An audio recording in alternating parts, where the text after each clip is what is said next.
para mag-prepare papuntang school. Maliligo na sana ako pero nalaman ko wala palang conditioner sa banyo. Kaya pumunta ako ng tindahan. Gamit ang 10 piso ay bumili ako ng isang conditioner at sinuklian ako ng 2 pesos. Pag-uwi nga sa bahay, nakaramdam ako ng sobrang init, kaya uminom ako ng 2 basong tubig.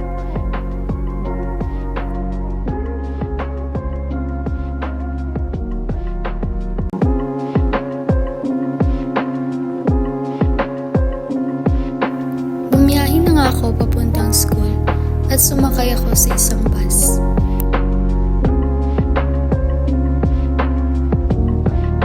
Sa kalagitnaan nga ng pagbiyahe ay binigyan na kami ng isang ticket para malaman namin kung magkano ang ibabayad namin.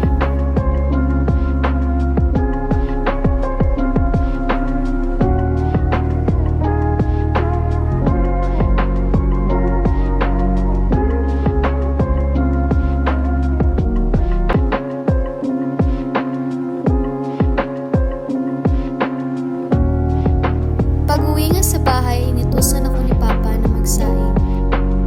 At ibinili niya sa akin na 3 basong takal ng bigas ang aking isasaing.